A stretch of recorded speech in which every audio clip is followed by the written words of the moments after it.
नारियों की शिक्षा में तो बात होती है, और नारियों के बलार्जन को लेकर के भी लोग, सेल्फ डिफेंस को लेकर के भी लोग जागरूक हो रहे हैं, अच्छे अच्छे इंस्टीट्यूट चल रहे हैं, सिखाया जा रहा है, और सोसाइटी में ऐसे लोग आ रहे हैं आगे बढ़कर जो नारी सशक्तिकरण की बात कर रहे हैं। हर पहलू में सशक्तिकरण होना चाहिए, अच्छी बात है। लेकिन अभी एक मुद्दा है जो मेरे मस्तिष्क में, जिस पर अभी विस्तृत रूप से या गहन रूप से कोई परिचर्चा नहीं हुई, कि स्त्रियों के वैवाहिक स्थिति को लेकर उस विषय पर कुछ बातचीत होनी चाहिए। जैसे आज हम लोग देख रहे हैं कि जितने भी लोग शादी कर रहे हैं, विवाह कर रहे हैं ना, तो विवाह के बाद उनकी स्थिति, पारिवारिक स्थिति भी, आर्थिक स्थिति भी और उनकी मनस्थिति भी पूरी तरीके से मतलब विकृत हो जाती है या बदल जाती है। और कहीं ना कहीं ये देखने में आता है कि चारों तरफ से दोनों को, मतलब पति पत्नी दोनों को बहुत ज्यादा प्रेशर फील करना पड़ता है, महसूस होता है। सेल्फ इमेज को लेकर के हो, या सामाजिक दबाव हो, या पारिवारिक सामंजस्य हो, ये सब चीजें हो, तो ये सारी चीजें होती रहती हैं। और इसी कारण से संबंध विच्छेद भी हो रहे हैं, तलाक के केसेस भी आ रहे हैं, बहुत सारे पेंडिंग पड़े हैं। कुछ लोग इसका फायदा भी उठा रहे हैं गलत तरीके से। तो ये सब चीजें जो हो रही हैं, इन पर थोड़ा सा प्रकाश डालिए कि क्यों, जो एक देखिए दाम्पत्य जीवन के लिए, परिवार को चलाने के लिए, समाज को आगे बढ़ाने के लिए एक व्यवस्था जो बनाई गई है, वैवाहिक व्यवस्था, और बहुत ही पुण्य कर्म माना जाता है ऐसा आज की डेट में। जैसा लोग उसके बारे में सोचते हैं कि ओनली फॉर सेक्सुअल प्लेजर, एक शादी या विवाह कर लिया जाए, अच्छा पार्टनर ढूंढ के समझौता कर लेते हैं, तो मैं उसकी बात नहीं कर रहा हूँ। जो अपने पुरातन काल से या अपने सनातन धर्म या हिंदू धर्म में जो उसका महत्व है, एक जिम्मेदारी वाला पद होता है, तो उस दृष्टिकोण से कहाँ पे कमी आ रही है, जो वो चीजें विलुप्त हुई जा रही हैं। क्योंकि पहले तो तलाक के केसेस होते नहीं थे, और जब भी कोई बात होती थी, ऐसी अनबन होती थी, तो लोग समझा बुझाकर उनको एक साथ रहने के लिए ही प्रेरित करते थे। न ही कोई ऐसा गवर्नमेंट में रूल था कि उनका संबंध विच्छेद हो चुके। ये तो बाद में जब ये नियम आए हैं पाश्चात्य सभ्यता से आकर के, और लोग फिर कई तरीके से, अब कई तरीके के विवाह लगे। आप माता पिता करना चाहते हैं या नहीं करना चाहते हैं, फिर भी बच्चे अगर करना चाहते हैं तो सरकार उनको वो अनुमति देती है कि आप एक दूसरे के साथ रह सकते हैं। ऐसा नहीं है कि पहले ऐसा नहीं होता था, लेकिन अब बहुत ज्यादा ऐसी चीजें हो रही है। ये सब क्या है, कैसे बैलेंस बनाया जाए? देखिए, अच्छाई बुराई हमेशा एक साथ रहती है, लेकिन अच्छा समय या राम राज जैसे आज बोला जा रहा है, वही होता है जहाँ पर अच्छाई का रेशियो ज्यादा हो, कमियों का, बुराइयों का, कुरीतियों का रेशियो कम हो। खत्म तो नहीं कर सकते, क्योंकि राम थे तो रावण तो था, इसको कोई डिनाई नहीं कर सकता। और राक्षस नहीं होते, उस समय भी राक्षस थे। राक्षस अगर नहीं होते, राम की माता क्या थी? राक्षसों का वध ही वो करते थे ना, अच्छे लोग बुरे लोग का वध करते थे, हर समय होता है। लेकिन वही क्यों राम राज्य था, जो क्यों राम राज्य नहीं है? ये सब चीजें मैटर करती हैं रेशियो पे। तो इस विषय पर चूंकि मैं भी, मेरा विवाह भी 6 साल पहले हो चुका था, बहुत सारी ऐसी चीजों को मैं देख रहा हूँ, महसूस कर रहा हूँ, तो ये प्रश्न उठता है मन में। अन्य लोग भी इस चीज को झेल रहे होंगे, फील कर रहे होंगे। हर व्यक्ति इतना समझदार नहीं होता कि सही समय पर सही निर्णय ले सके। तो मैं चाहता हूँ इस पर आप अपना विचार रखें, क्योंकि आप अध्ययन करते रहते हैं अपने पुरातन साहित्य का, सारी चीजों का। तो क्या कहना चाहेंगे इस विषय पर? देखिए, जो विवाह है, आजकल विवाह का अर्थ, जैसा कि आपने कहा कि एक सेक्सुअल प्लेजर के अलावा कुछ रह नहीं गया। आजकल जो डाइवोर्स हो रहे हैं, जो संबंध विच्छेद हो रहे हैं, उसकी ज्यादातर वजह भी यही है, सेक्सुअल प्लेजर का न मिल पाना, या ये कह दीजिए कि मन की जो उच्छृंखलता है वो इतना अधिक प्लेजर मांग रही है कि एक सामान्य रूप से प्राप्त होने वाला सेक्सुअल प्लेजर भी बहुत कम लगता है।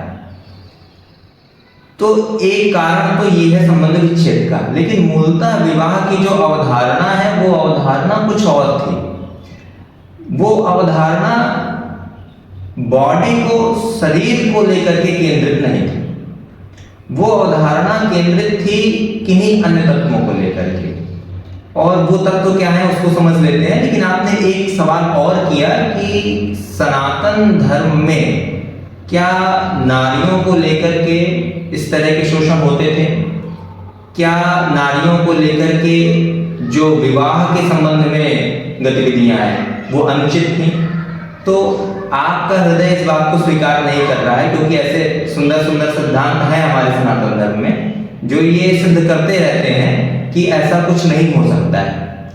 तो बात कर लेते हैं, वहीं से प्रारंभ करते हैं। और मूलभूत रूप से देखा भी जाए तो सबसे महत्वपूर्ण यही बात है कि सामाजिक स्थिरता, पारिवारिक स्थिरता के लिए जो सबसे महत्वपूर्ण है वो ये है कि हम किस तरह से अपने जीवन साथी का चयन करें, हम किस तरह से अपने अंतःकरण को ध्यान में रखते हुए दूसरे अंतःकरण का चयन करें। उससे पहले भी मुझे लगता है कि एक प्रश्न ये जरूरी है कि विवाह ही हम क्यों करें। हाँ, ये भी आवश्यक है कि विवाह ही हम क्यों करें। तो विवाह को इसलिए करें, केवल और केवल इसलिए करें ताकि आपको जीवन भर के लिए एक ऐसी संगति मिल जाए जो आपको लगातार सपोर्ट भी करे और आपको लगातार भटकने से रोके भी। दोनों चीजें। आप जब भी कमजोर पड़े तो वहां पर आपका समर्थन करे, आपके आत्मबल में, आपके अन्य बलों में वृद्धि करे।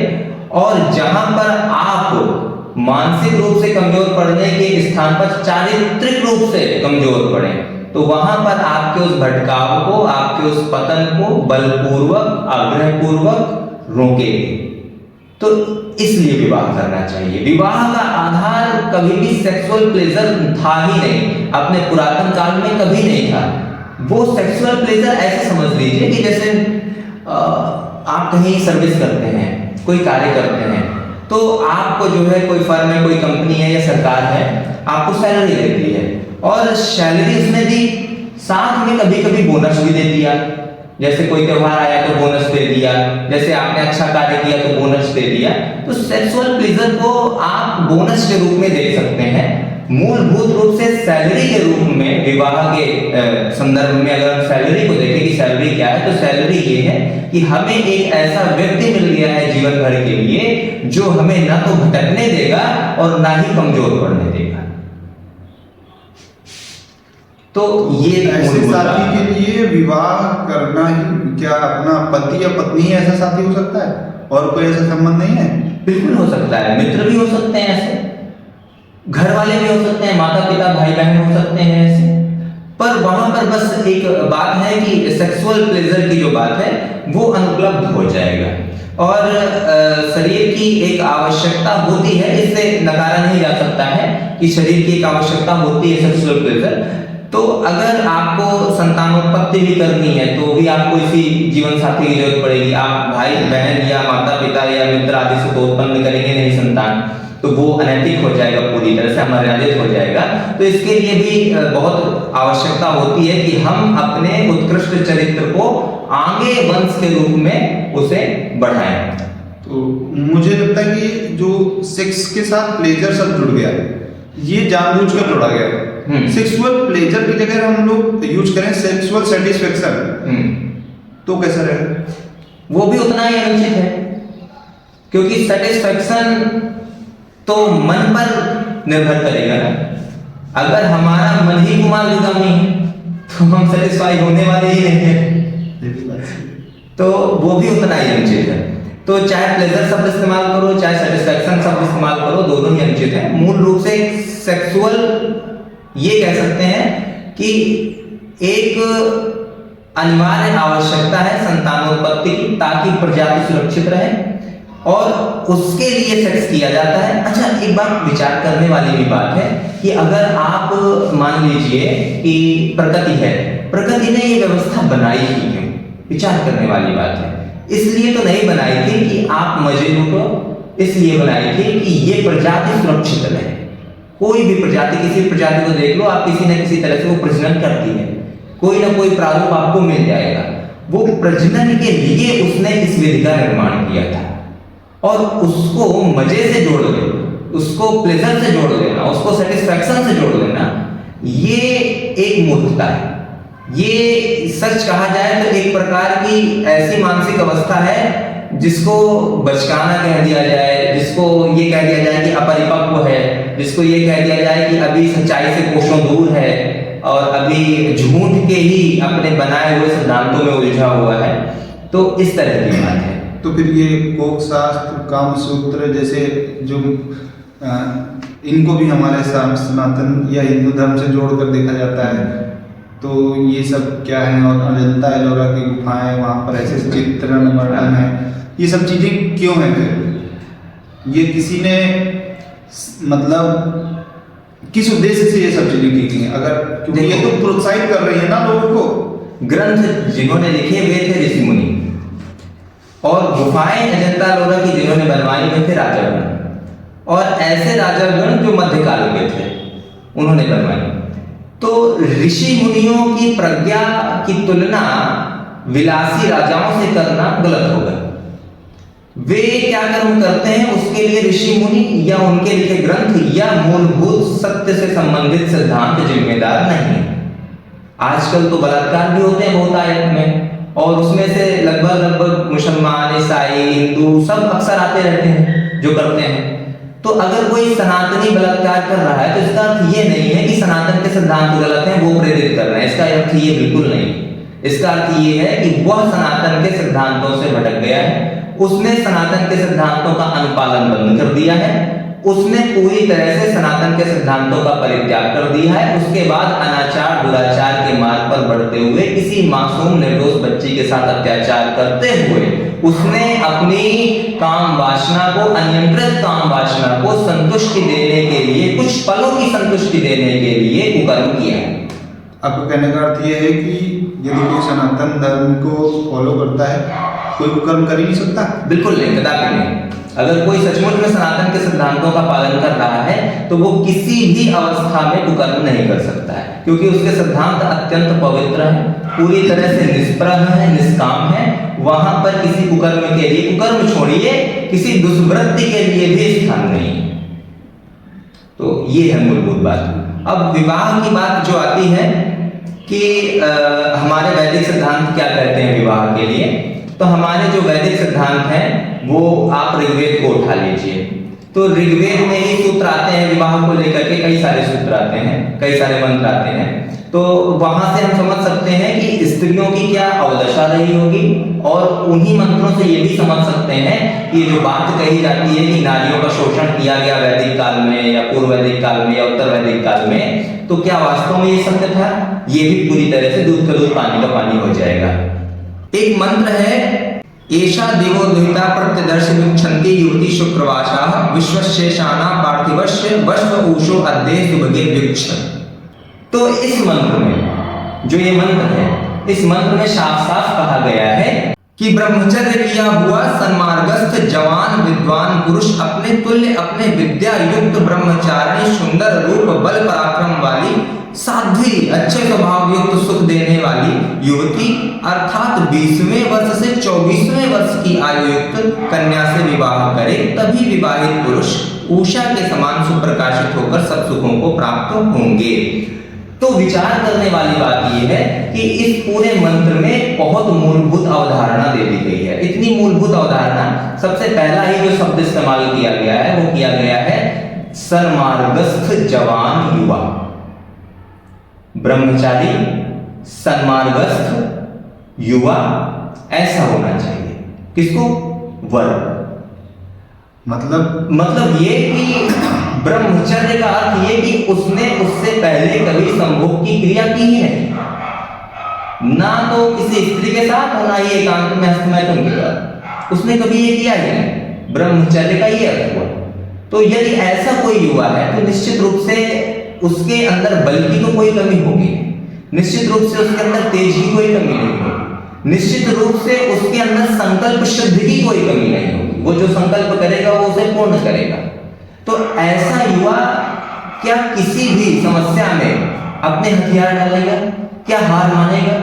क्या कभी वो ये कहेगा कि मैं समस्या में गिर गया हूं, अब मैं क्या करूं, मैं आत्महत्या करूं? ऐसा कभी उसके विचार आ सकते हैं? नहीं आ सकते, क्योंकि अत्यंत वो तेजस्वी है। दूसरी चीज कहा इसी मंत्र में कि सन्मार्गस्थ युवा, सन्मार्ग में चलने वाला युवा, तो इसी शब्द में, सन्मार्ग शब्द में ही सब कुछ आ गया। सारे के सारे सद्वृत्तियां आ गई, सारे के सारे सद्गुण आ गए, सारे के सारे जो अभिलाषित होते हैं एक वर्ग के लिए, वो सब कुछ आ गया। तो ऐसे युवा का चयन करने के लिए ऋग्वेद आदेश दे रहा है। ऋग्वेद कोई छोटी मोटी पुस्तक नहीं है, ऋग्वेद कोई आजकल की पुस्तक नहीं है। ऋग्वेद हजारों साल पुरानी पुस्तक है, दसियों हजार साल पुरानी पुस्तक है।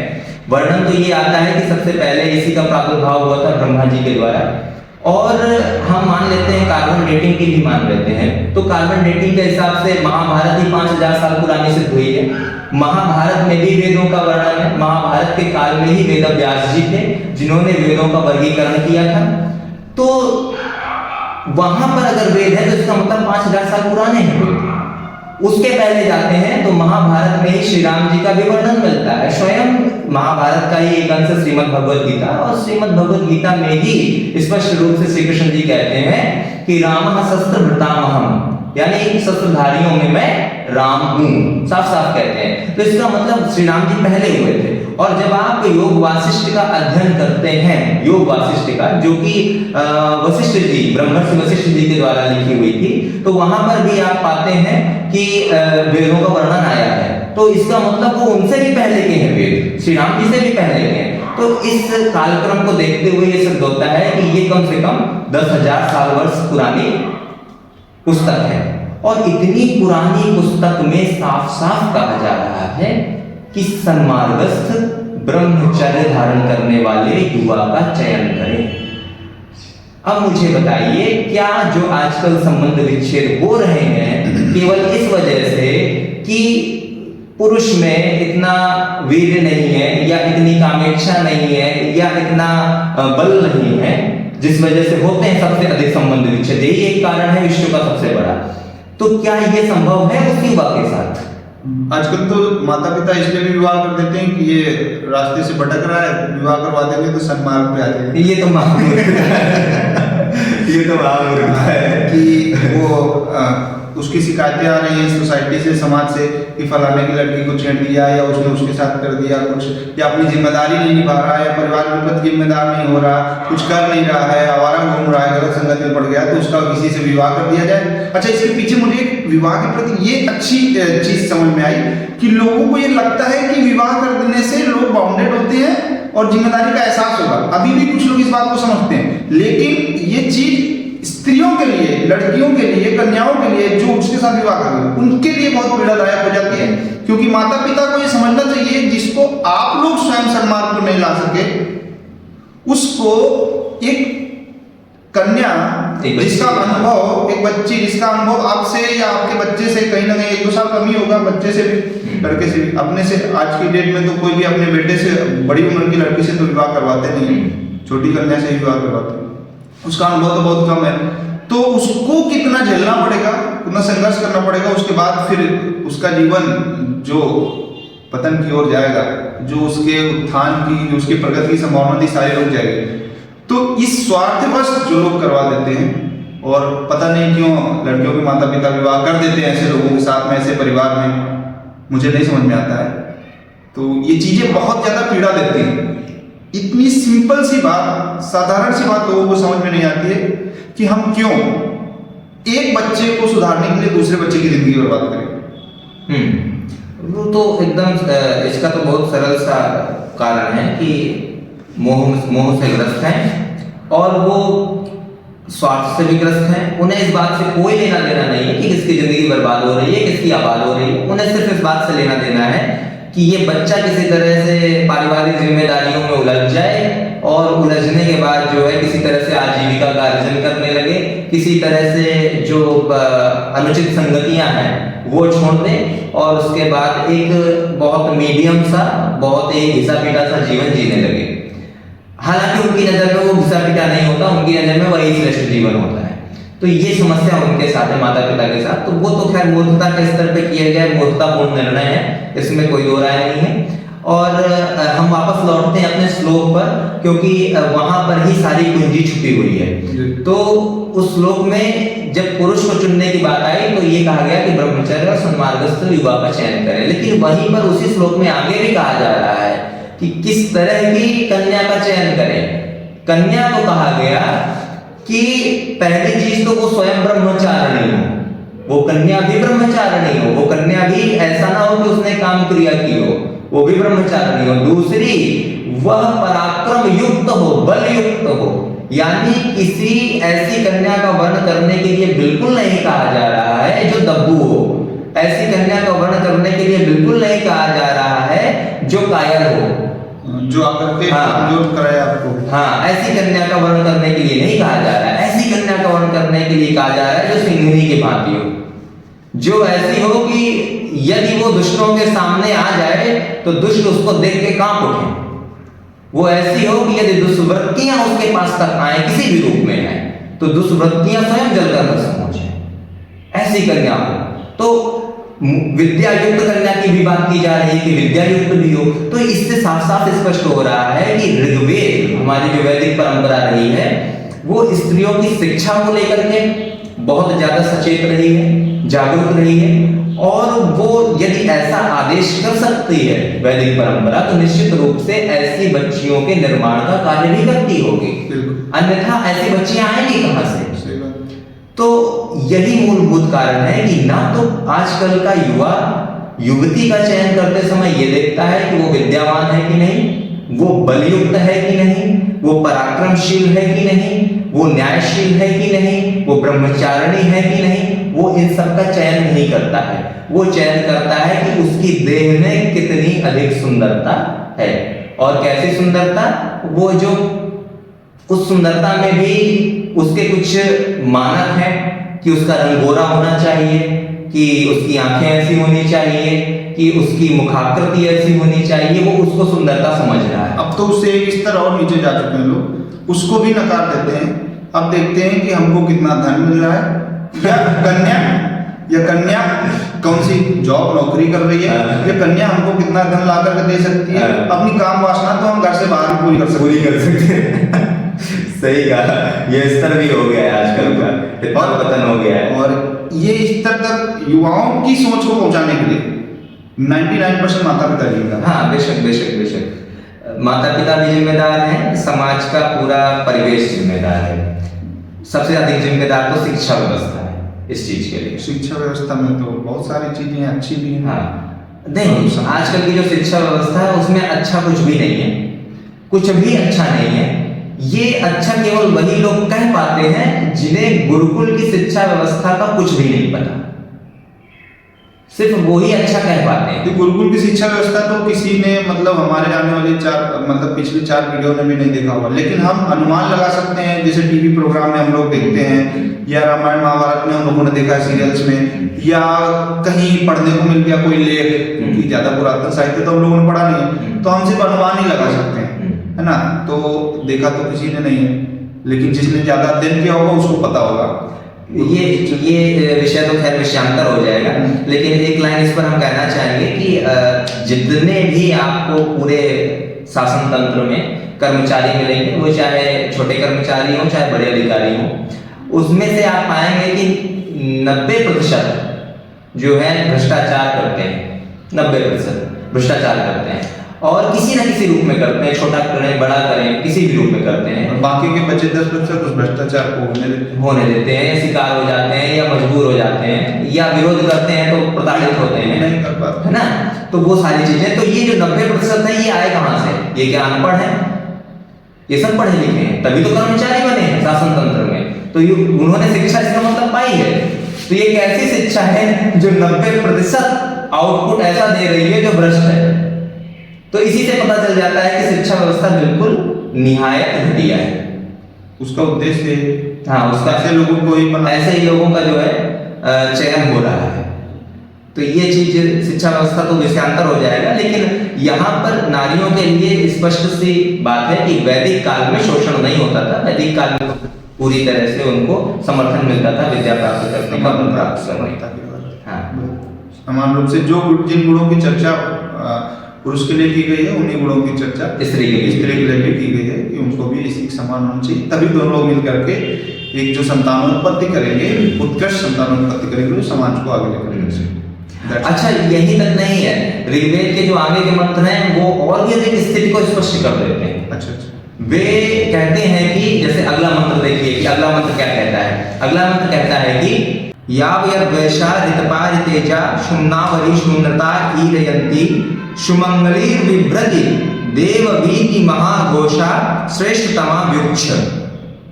अगला मंत्र कह रहा है कि जैसे प्रभात वेला होती है और प्रभात वेला में अंधकार का निवारण हो जाता है, प्रकाश का प्रादुर्भाव होता है, उसी प्रकार से जो है धार्मिकों को सुखी करें और चोर जैसे जो अन्य होते हैं उनको पीड़ित करके सब प्राणियों को आनंदित करती है प्रभात वेला।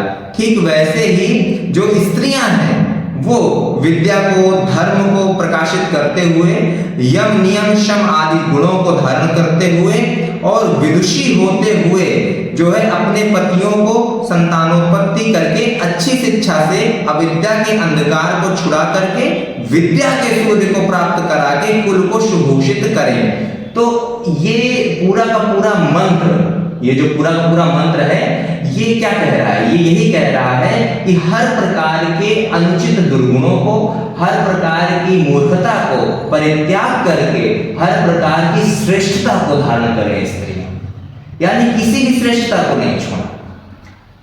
ये भी नहीं कहा है कि आप पूरी तरह से संन्यास धारण कर लें, और ये भी नहीं कहा है कि आप पूरी तरह से कामेच्छा में डूब जाएं। वो मध्यम रास्ता दे रहे हैं और सबसे श्रेष्ठ रास्ता दे रहे हैं कि गुणों को भी धारण करो, अविद्या को भी दूर करो, विद्यावान भी बनो, संतानोत्पत्ति भी करो और उन्हीं संतानों को अपने सारे श्रेष्ठ आचरण सिखाओ, उन्हें एक उत्कृष्ट मनुष्य बनाओ और फिर उसके बाद अपने कुल को सुभूषित करो, अपने कुल को प्रशंसा के योग्य, आदर के योग्य बना दो। यानी स्वयं भी आदर के योग्य बनो और अपने कुल को भी आदर के योग्य बना दो। अब इससे अच्छा व्यवस्था तंत्र क्या हो सकता है कि जहां पर यह कहा जाए कि तुम भी उन्नति करो और अपने साथ साथ अपने आसपास वालों को भी उन्नति कराओ। जहां पर ना तो ईर्ष्या की प्रतिस्पर्धा है, जहां पर ना तो स्वयं के पतन का कोई कारण है, जहां पर ना तो किसी भी प्रकार से ऐसी कोई व्यवस्था या आदेश दिया गया है जिससे स्त्रियों का शोषण हो सके, स्त्रियों को संपूर्ण बलवती बनाने का प्रयास किया जा रहा है। तो ऐसे बहुत से मंत्र हैं ऋग्वेद में जो लगातार यही कहते हैं। अच्छा, पुरुषों के लिए भी कहते हैं कि पुरुष जो है, आपको ये आदेश है, ऋग्वेद का ही एक मंत्र है कि पुरुष आपके लिए ये आदेश है कि आप किसी भी तरह से स्त्रियों का संरक्षण करते हुए, उनको गुणवान बनाते हुए अपनी उन्नति का प्रयास करें। उनको ये नहीं कहा गया है कि आप उन्हें दबा कुछ लाके रखें, उन्हें ये आदेश नहीं दिया गया है। और यहां तक भी कह दिया गया है कि यदि अनुचित विवाह हो गया, एक मंत्र ये भी है, यदि अनुचित विवाह हो गया, मान लीजिए किसी पुरुष का किसी दुष्ट स्त्री से विवाह हो गया, तो उन्होंने यहां तक कहा है कि उससे बड़ा दुख संसार में नहीं है।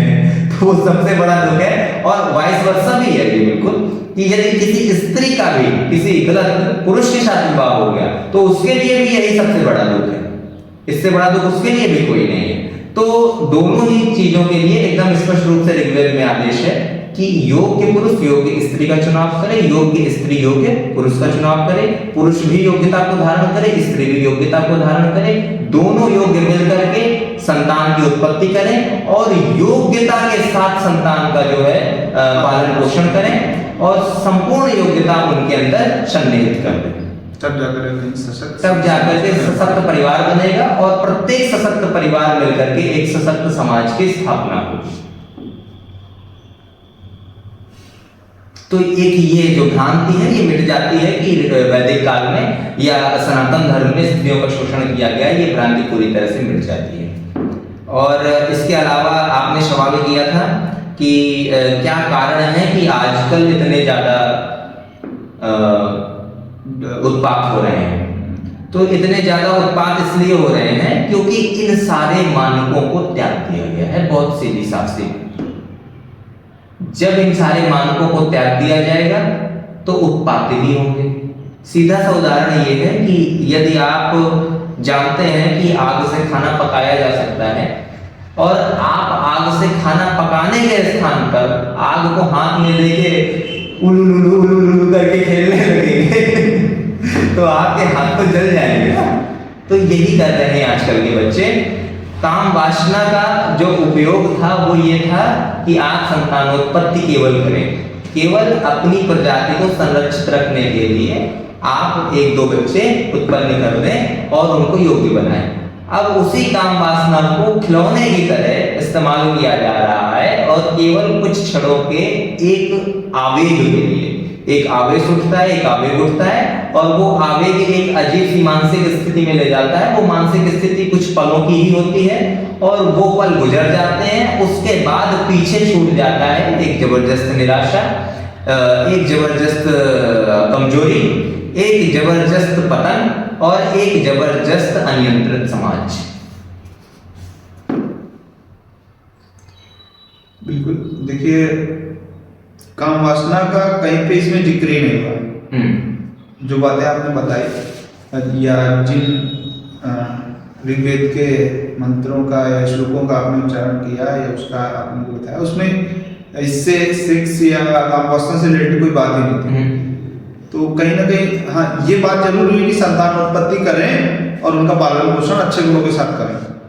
तो जो चीज सबसे लास्ट में थी, क्योंकि सबको पता है कि संतानोत्पत्ति करनी है तो वही एक माध्यम है, तो उसको हाईलाइट ना करके बाकी चीजों को हाईलाइट किया गया है कि अगर आपको समाज को एक सशक्त नागरिक देना है तो आपको इन सभी गुणों के साथ रहना होगा और एक साथी को, अच्छे साथी को चुन करके उसके साथ आपको संतानोत्पत्ति करनी होगी और फिर आपको उसका पालन पोषण करना। यहाँ पे ये कहीं नहीं आया है कि आपको शारीरिक सुख जो है उससे मिले या उसको मान्यता दें, या ऐसा कुछ नहीं कहा गया कि ऐसा करने से आपकी विवाह हो जाने से आपकी बुद्धि तीव्र हो जाएगी या कुछ हो जाएगा या आप जिम्मेदारी का भाव उत्पन्न करेंगे। यहाँ पर पहले से ही प्रिकॉशंस दिए गए हैं कि आप इन चीज़ों का ध्यान रखें कि अगर आप योग्य हैं विवाह करने के और सामने वाली कन्या या पुरुष युवा योग्य है विवाह करने, तभी उनको इस दाम्पत्य जीवन में बांधा जाए, अन्यथा उनको अपने जीवन निर्वाह के लिए अपने अनुसार जीवन जीने दिया जाए। बिल्कुल बिल्कुल।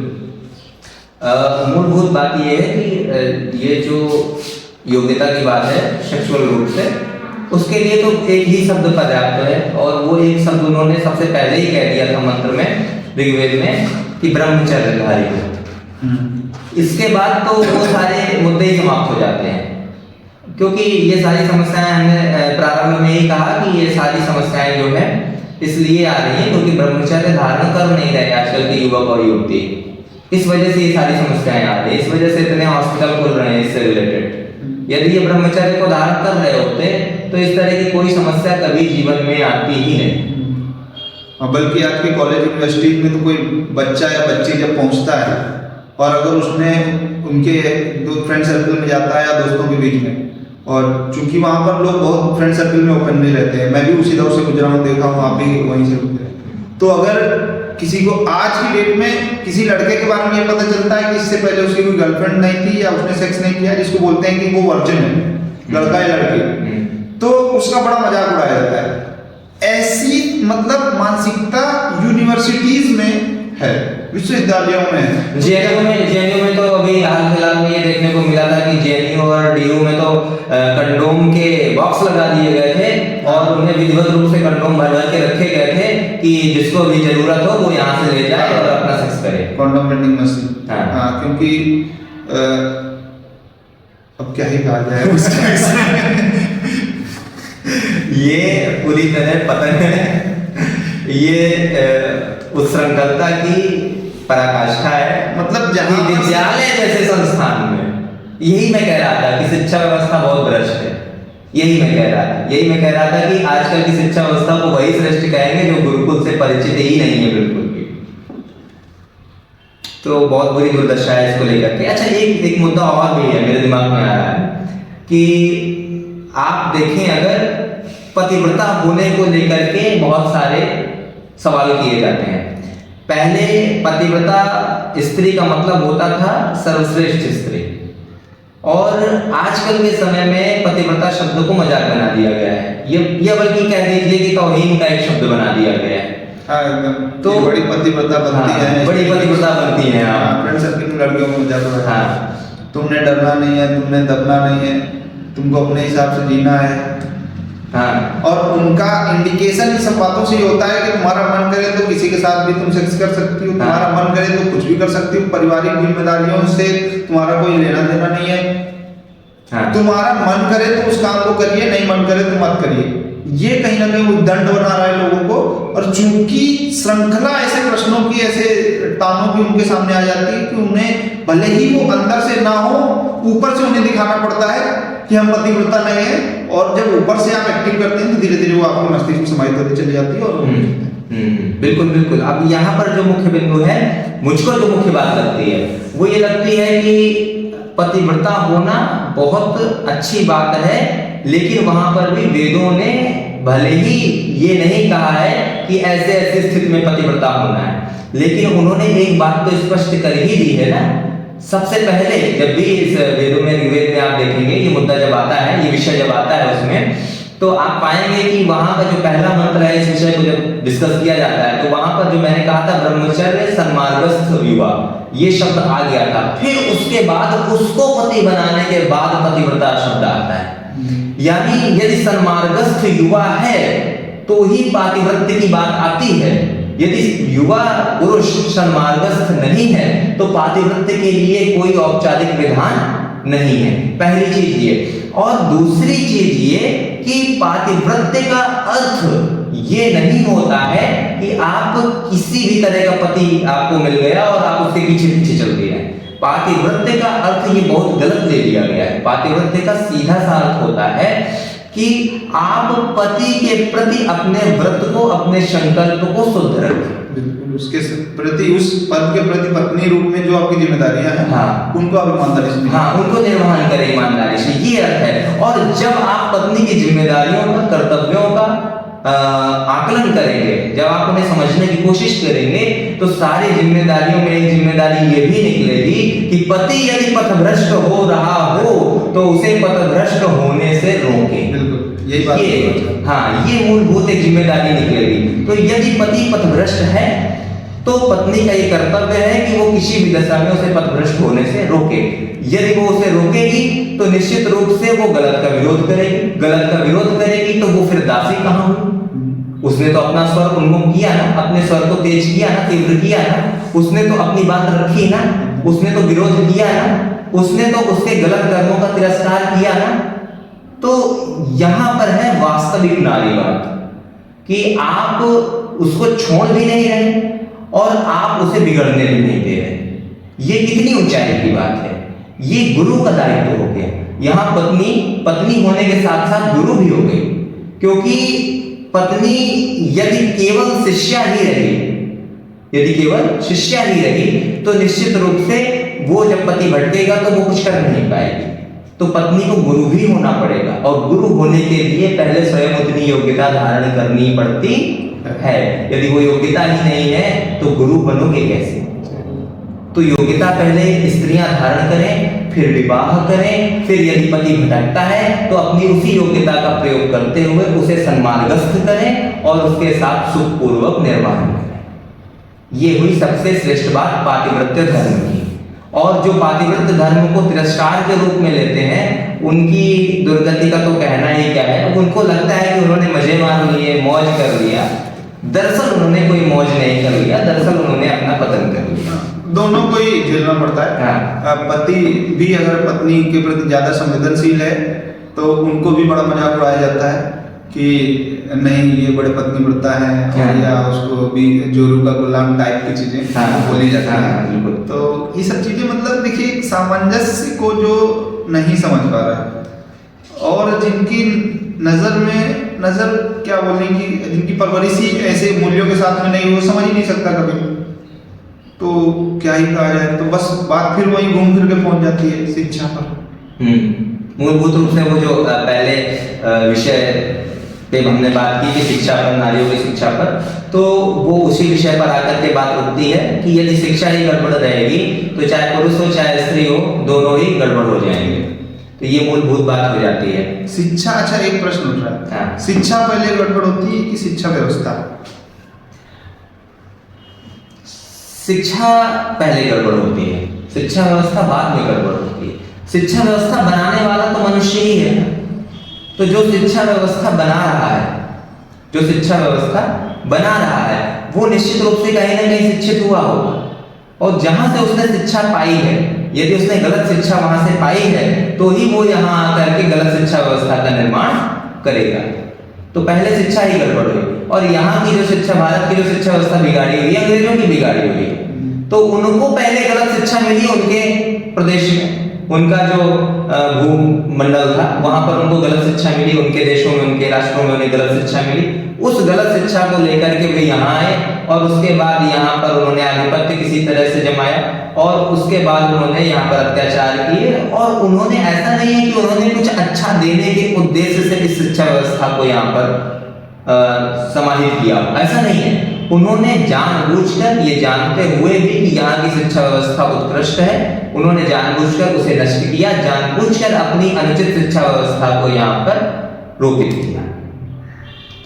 अच्छा, यहाँ पर एक प्रश्न ये भी उठता है, अब वापस आते हैं कि मान लीजिए कि किसी ने इन बातों को देखा, समझा, या उसने ऋग्वेद का वो अंश पढ़ा, नहीं पूरा पढ़ा, तो उस अंश कहीं से पढ़ने को मिल गया विवाह से संबंधित। अब वो युवक या युवती अपने आप को इस योग्य नहीं समझ रहा कि मैं विवाह के योग्य हूं, और वो विवाह नहीं करता है। सबसे पहले तो उसको सामाजिक रूप से बड़ा विरोध झेलना पड़ेगा, पारिवारिक रूप से, और कहीं ना कहीं हीन भावना का शिकार होना पड़ेगा। तो उन सब चीजों को कैसे टैकल करेगा?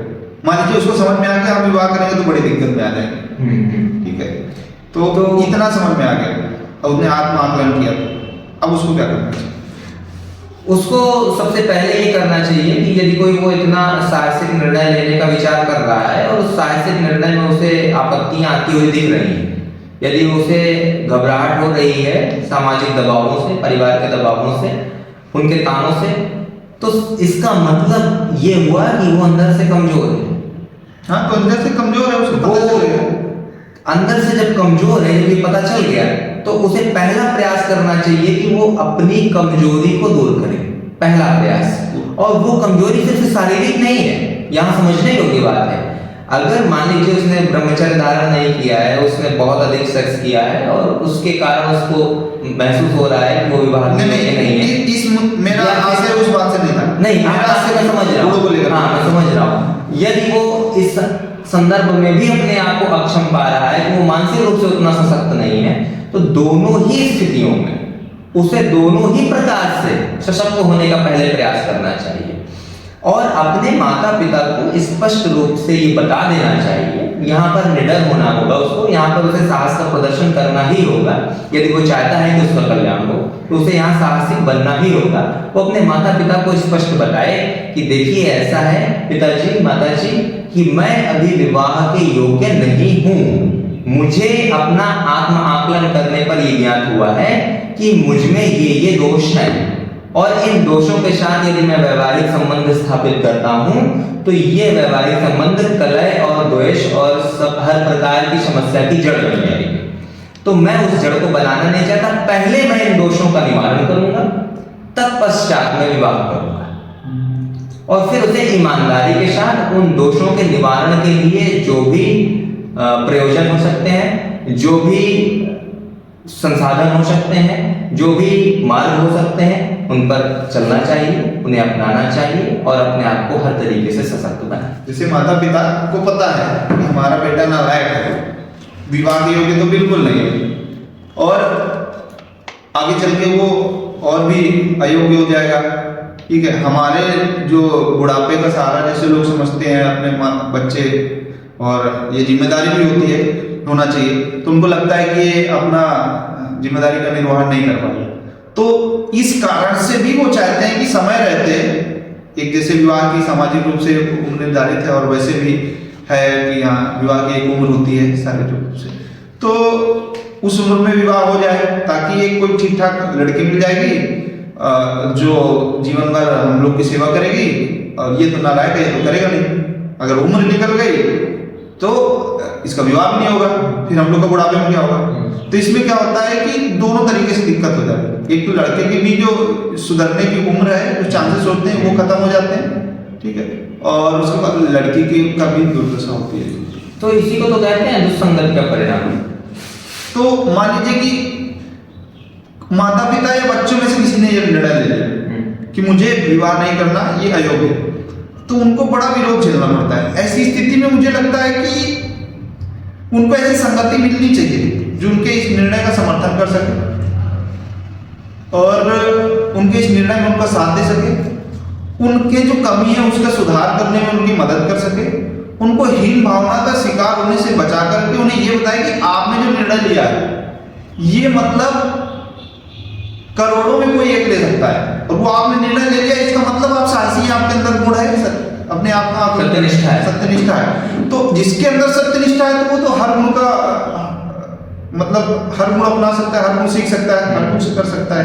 इतना बड़ा निर्णय ले लिया तो उसको बस जरूरत होती है एक संगत की, साहस की। तो मुझे लगता है कहीं ना कहीं आपने जो ये स्टेप लिया है और ये जो निर्णय लिया है कि लोगों के बीच में आप सोशल मीडिया के माध्यम से या वीडियो के माध्यम से जाएं, लोग समझे, तो ताकि सामने आपसे मिलकर के हर व्यक्ति नहीं बात कर सकता, लेकिन उससे ये पता चलेगा कि नहीं, मेरे निर्णय के समर्थन में भी बहुत सारे लोग हैं, मेरी सोच से मिलते जुलते लोग हैं, वो पहुंचे, उनको थोड़ा बल मिलेगा। क्योंकि आजकल सोशल मीडिया ही लोगों को गलत चीजें पहुंचा रहा है, और सोशल मीडिया ही लोगों को अच्छी चीजें पहुंचा सकता है। बिल्कुल बिल्कुल। तो अच्छी चीजें लोगों के पास पहुंचे, उसके लिए एक ही तरीका है, अच्छा से अच्छा कंटेंट ज्यादा से ज्यादा सोशल मीडिया पर हो, ताकि उन लोगों के पास पहुंचे, जब वो गलत देखें तो अच्छा भी देखें। और जो AI है, आर्टिफिशियल इंटेलिजेंस, जो लोग जान रहे हैं, उस पर भी बहुत जिम्मेदार लोग बैठे हुए हैं, वो भी इस चीज को परिवर्तन कर सकते हैं कि जब सब चीज देख रहे हैं तो ये भी देखें ना, एक जिम्मेदारी का एहसास उनके अंदर भी आवे। हाँ बिल्कुल बिल्कुल, कि उनको ऐसे कंटेंट पहुंचाया जाए, दिखाया जाए, क्योंकि वो तो हर चीज देख रहे हैं ना हमारी, हम कब सो रहे हैं, कब जग रहे हैं, क्या बात कर रहे हैं, किस मनस्थिति में है, कब किसकी प्रेगनेंसी आ रही है, कब किसका पीरियड्स आ रहा है, कब किसका पेट खराब है, कौन सो रहा है, कौन जग रहा है, कौन साजिश कर रहा है, कौन लोन ले रहा है, कौन क्या कर रहा है, सारी चीजें उनको पता है, देख रहे हैं। तो ऐसे लोग भी ऐसे सिस्टम में पहुंचे, AI को कंट्रोल करने के लिए ऐसे लोग अपने आप को सक्षम बनाएं कि वो भी ऐसा कुछ चीजें प्रोड्यूस कर सके जो लोगों को अच्छे कंटेंट पहुंचाए AI के माध्यम से। तो उसका कहीं ना कहीं बहुत अच्छा असर होगा और बहुत अच्छा परिवर्तन देखने को मिलेगा। तो आपका जो इसमें प्रश्न था कि माता पिता यदि निर्णय ले लें, तो माता पिता यदि निर्णय ले लें तो इसके लिए बहुत स्पष्ट सी बात है कि इसी को कहते हैं कुसंगति का दुष्परिणाम। अब अगर बच्चा पैदा ही ऐसे स्थान पर हो गया है, ऐसे परिवार में हो गया है जिन माता पिता के पास बोध नाम की कोई चीज नहीं है, जो व्यक्तिगत स्वार्थ को ही सब कुछ समझ बैठे हैं, तो अब ऐसे माता पिता के बीच में बच्चे का क्या हाल होगा, ये तो कहना भी क्या ही कहा जाए। उसके लिए बड़ी ही बुरी स्थिति है उस बच्चे के लिए, और ऐसे बच्चों के लिए ही काम करने की जरूरत है। ऐसे वैसे बच्चों के लिए नहीं, ऐसे सभी जीवों के लिए काम करने की जरूरत है जो ऐसी कुसंगतियों के बीच फंसे हैं, अक्षम हैं, और उन्हें ये ज्ञान नहीं है कि किस तरह वहां से निकला जाए। तो उनके लिए ही कार्य करने की आवश्यकता है। और विशेष रूप से हम इस बात को कहना चाहेंगे कि जितने भी सक्षम लोग हैं, जो शास्त्रों का ज्ञान रखते हैं, जो सामाजिकता का ज्ञान रखते हैं, जो समाज की दुष्वृत्तियों को पहचानते हैं, जो सद्गुणों को पहचानते हैं, उनकी परख रखते हैं, उन सभी व्यक्तियों को इस कार्य में उतरना चाहिए। हो सकता है कि शुरुआत में आपको उतना समर्थन न मिले, लेकिन ये अनिवार्य रूप से अंत में होगा कि विजय उन्हीं की होगी, क्योंकि कोई भी अपना पतन तो नहीं चाहता है। अगर कोई अपना पतन अपने हाथों कर रहा है तो उसका केवल एक कारण है, केवल और केवल एक कारण है, और वो कारण है कि उसको पता ही नहीं है कि वो अनजाने में अपना पतन किए जा रहा है। केवल इतना ही कारण। और उनको ये एहसास दिलाना कि बेटा तुम जो कर रहे हो ये तुम्हारे लिए कितना अहितकर है, ये उन्हें एहसास दिलाना, ये एक कठिन काम है और बहुत जरूरी काम है। और कठिन काम और जरूरी काम को योग्य व्यक्ति ही कर सकते हैं। तो हम चाहते हैं कि ऐसे योग्य व्यक्ति समाज में उठ खड़े हों और सोशल मीडिया के माध्यम से इस कार्य को करें। मैं आपकी एक बात से कम सहमति ले पा रहा हूँ। ये जो काम बताया आपने कठिन हाँ। और आवश्यक, हाँ। आवश्यक तो है, लेकिन मुझे किसी भी तरीके से कठिन नहीं लग रहा है। क्योंकि कठिन तो है कि वो सामने कुछ गलत हो रहा है, आप जानते हैं कि वो गलत है, और फिर भी आप उसका अपोज नहीं कर रहे, उसको रोक नहीं रहे, उसके लिए कुछ एक्शन नहीं ले रहे। सही काम पता होते हुए सही काम करने से अपने आप को रोकना बहुत कठिन होता है, और लोग वो कार्य कर रहे हैं। और जो सही है वो बात बोल देना कितना सरल है। हाँ। तो वो सरल काम लोग नहीं कर रहे हैं, कठिन काम करके अपने आप को भी पीड़ा में डाल रहे हैं, अपनी ऊर्जा को नष्ट कर रहे हैं। ये जो आप बात कह रहे हैं, ये आप उस मनोवृत्ति के आधार पर कह रहे हैं जो मनोवृत्ति पवित्र है, उस अंतःकरण की अवस्था में स्थित होकर के कह रहे हैं जो अवस्था पवित्र है। मैंने जो बात कही थी वो उस अवस्था के लिए कही थी जो अभी पवित्र ही नहीं है, जो अभी केवल जानती है, जो अभी केवल जानती है, उसे धारण नहीं कर पाई है, उसके लिए, जो आत्मसात नहीं कर पाई है उसके लिए। अच्छा, ये बात जो मैंने कही कि ऐसे लोग जागरूक होकर उठ खड़े हों और प्रयास करें, उसका एक छुपा हुआ मंतव्य और भी है। और वो छुपा हुआ मंतव्य ये था कि ये व्यक्ति जिन्हें ये एहसास है कि हम कुछ जानते हैं, वे व्यक्ति जब इस कार्य क्षेत्र में उतरेंगे तो उन्हें ये भी एहसास होगा कि अभी बहुत कुछ जानना बाकी है। उन्हें ये भी एहसास होगा कि जानना अलग बात है और धारण करना एकदम अलग बात है। उन्हें ये भी एहसास होगा कि अभी हम आग में तपे नहीं थे, बस आग का नाम सुन रखा था, और बहुत लोग हैं जिन्होंने आग का नाम भी नहीं सुन रखा है। तो उन लोगों के बीच में हम स्वयं को समझ रहे थे कि हम बहुत कुछ जानते हैं। जब वो आग में तपेंगे तब उनका अंतःकरण वास्तव में पवित्र होगा। फिर जो आप बात कह रहे हैं कि ये कठिन काम है कि अच्छा काम जानते हुए भी अपने आप ना करना, वो फिर उल्टी अवस्था हो जाएगी। फिर उन्हें वही सरल लगने लगेगा और अपने आप को रोके रखना अच्छा काम करने से ये कठिन लगने लगेगा। तो ये मूल बात है जो अभी आपने बात बोली कि उन्होंने सिर्फ देखा है, सुना है, समझा है, लेकिन आचरण में धारण नहीं किया है। और जब वो उसको आचरण में धारण करेंगे तो और अधिक वास्तविकता से परिचित होंगे और उन्हें पता चलेगा कि अपने आप को सुधार करने की कितनी आवश्यकता है, और तब जाकर के वो परिपक्व हो पाएंगे। तो जैसे कि मैंने आपसे विवाह के बारे में बात करी है ना, तो मुझे पता है कि आप विवाहित नहीं है, फिर भी आपने ऐसी ऐसी बातें बताई जिनको अगर धारण किया जाए या समझा जाए तो एक गलत निर्णय लेने से रोका जा सकता है। तो बिना किसी चीज का अनुभव लिए आप जो ये बात बोल रहे हैं वो किस बेस पर बोल रहे हैं? ऐसा तो नहीं है कि आपने भी निर्णय ले रखा है विवाह ना करने, क्योंकि आपकी बात की उम्र तो हो गई है ना, कहीं आप हम उम्र है, बस हमने कुछ समय पहले डिसीजन करने का ले लिया था, आपने ना करने का ले लिया होगा, हो सकता है कि आपकी कुछ स्थितियां ऐसी बन रही होगी। तो आप बिना उसका किसी ज्ञान दे सकते हैं, बताइए।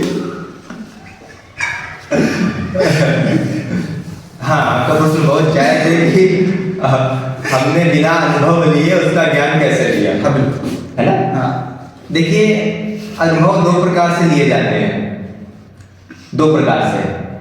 एक उदाहरण ले लेता हूं, जैसे मान लीजिए एक गड्ढा है,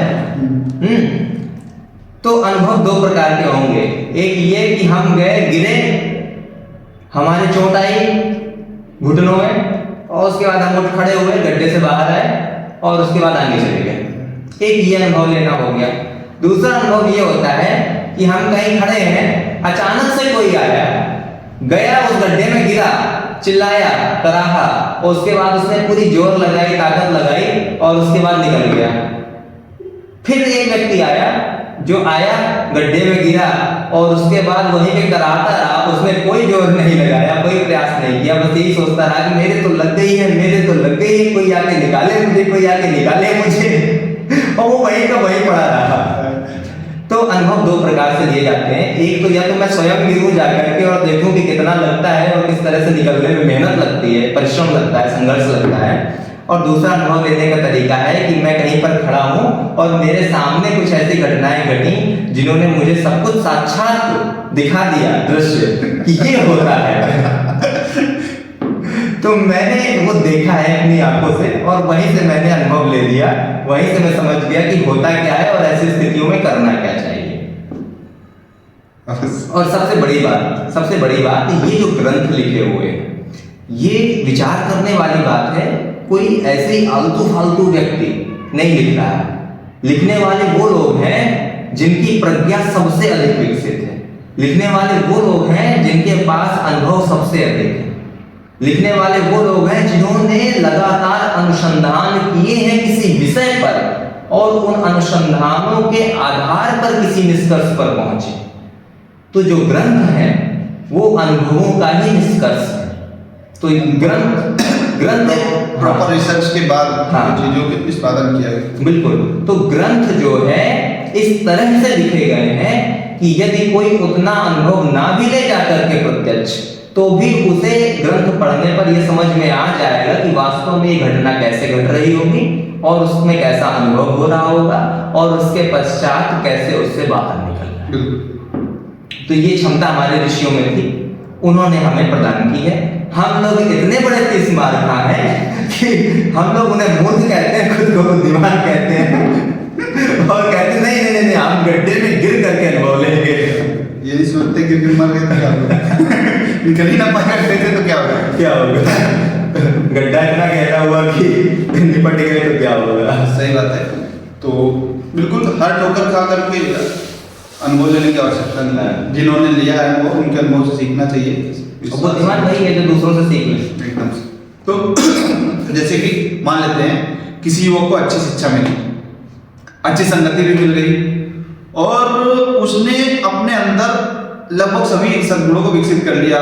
वो शौर्यवान भी है, वीरवान भी है, बलवान भी है, सद्गुणों वाला भी है, चारित्रिक भी है, ब्रह्मचर्य को भी पूरी तरीके से पालन किया है और वो विवाह की उम्र में भी पहुंच गया है, युवावस्था में भी पहुंच गया है। उसने अपनी शिक्षा कंप्लीट कर ली है, एजुकेशन लेवल उसका कंप्लीट हो चुका है। अपने आप को बहुत अच्छे से उसने अपने आप को तैयार किया है समाज के एक सशक्त आधारशिला के रूप में। और अब वो समाज के प्रति कुछ करना चाहता है, लेकिन कुछ पारिवारिक उत्तरदायित्व भी है, कुछ जिम्मेदारियां भी है उनको भी, और कुछ माता पिता के प्रति भी कुछ सोचना जैसे पड़ता है। माता पिता भी उनसे कुछ अपेक्षाएं रखते हैं।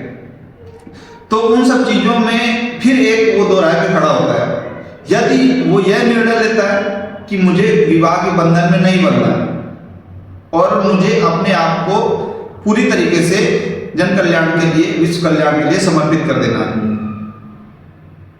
तो ऐसी स्थिति में क्या सही है, क्या उचित है? चूंकि विवाह के योग्य है, वो सारे सद्गुणों वाला है, विवाह कर सकता है अच्छा समाज के लिए, और उसको मान लीजिए कि अच्छी कन्या भी उसी योग्य मिल गई, मिल सकती है, मिल गई समाज में ढूंढने से, फिर भी उसका निर्णय है विवाह ना करने का। ऐसी स्थिति में आप क्या करेंगे? क्या होना चाहिए, क्या सही निर्णय होगा? ऐसी स्थिति में बहुत गंभीर बात है ये कि हमें देखना होगा कि लोक दशा कैसी है। ये देश काल पर निर्भर करेगा इसका निर्णय। हमें ये देखना होगा कि समाज की परिस्थितियां कैसी हैं। यदि समाज में सात्विकता अधिक है, यदि समाज में सात्विकता अधिक है और उस स्थिति में यदि कोई इतना योग्य है और उसके पश्चात वो कह रहा है कि हम विवाह नहीं करेंगे, तो ये उसका गलत निर्णय है। उसे निश्चित रूप से विवाह करना चाहिए और उसके बाद संतानोत्पत्ति के माध्यम से फिर उस संतान को उत्कृष्ट शिक्षा देकर के गुणवान बनाना चाहिए, एक योग्य मनुष्य बनाना चाहिए। किंतु यदि देश काल की परिस्थितियां ऐसी हैं कि तामसिकता अधिक है, तो उस स्थिति में उसे विवाह नहीं करना चाहिए। उसके दो कारण हैं। पहला कारण ये कि संभव है कि उससे कहीं चूक हो जाए, वो कन्या को समझ ना पाए और उससे गलत कन्या का चयन हो जाए, पहला कारण ये। तो उसकी बहुत सारी ऊर्जा, बहुत सारा समय उस कन्या को ही सुधारने में चला जाएगा, ठीक। और वैसे भी जो बहुत अपनत्व के करीब आ जाता है, जो बहुत स्नेहुल हो जाता है, जो अंतरंग हो जाता है, वो ऊंचे मूल्यों को भी उतना ध्यान नहीं देता है जितना कि अन्य देते हैं। क्योंकि घर की मुर्गी दाल बराबर एक कहावत है, हालांकि ये बहुत हिंसक कहावत है, किंतु ये कहावत है और उसी का जो है प्रभाव दिखता है। दूसरा कारण ये है कि चूंकि तामसिकता बहुत अधिक फैली हुई है समाज में, उस स्थिति में एक ऐसे व्यक्ति की जरूरत है जो उन उत्तरदायित्वों से मुक्त हो जाए जो समय बहुत अधिक ले लेती है। जैसे संतानोत्पत्ति करेंगे तो फिर आपका बहुत अधिक समय जाएगा संतान की परवरिश में, उसके पालन पोषण में। यदि आपने समय नहीं दिया तो संतान फिर पतित हो जाएगी।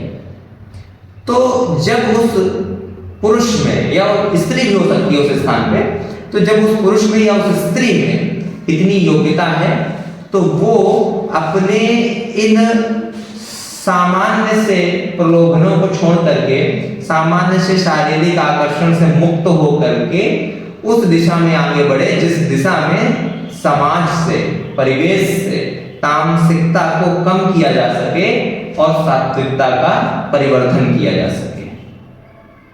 तो ये ज्यादा उचित होगा दोनों अलग अलग स्थितियों में। यदि सामाजिक स्थितियां सामान्य है, सामान्य नहीं, सात्विकता अधिक है। सामान्य का तो अर्थ बड़ा गड़बड़ हो जाता है। सामान्य तो आजकल के टाइम पे, आजकल के लोग कहते हैं नहीं यही सामान्य स्थिति है, उस टाइम पे तो बड़ा गड़बड़ होता था ये कहते हैं। और उस टाइम के पुरातन काल के लोगों से पूछो तो वो कहेंगे ये तो बिल्कुल नर्क हो गया है समाज। तो सामान्य सभी अपने समय को ही कहते हैं, और इसलिए सामान्य नहीं, समाज की स्थितियों में सात्विकता अधिक हो तो ऐसा निर्णय, तामसिकता अधिक हो तो वैसा निर्णय। और इसमें किसी को किसी प्रकार की हीन भावना का शिकार नहीं होना चाहिए। हीन भावना जैसे कुछ है नहीं है। हीन भावना किस बात के लिए? जिस स्थिति में रह के अपनी जिम्मेदारी का अच्छे से निर्वहन कर सकते हैं, अपना योगदान अच्छा दे सकते हैं समाज के उत्कृष्ट उत्थान के लिए, उसी स्थिति में रह करके एक जिम्मेदारी युवक को कार्य करना चाहिए। बहुत सीधा सा वाक्य है, हमारे सनातन धर्म के ही सूत्रों से निकला हुआ वाक्य है कि लोक कल्याण में ही आत्म कल्याण निहित होता है। कभी भी आत्म कल्याण का मार्ग लोक कल्याण को छोड़कर जाता ही है, कभी उससे पृथक होता ही नहीं। जिसने आत्म कल्याण के लिए लोक कल्याण को छोड़ दिया वो आत्म कल्याण से भी हाथ धो बैठता है।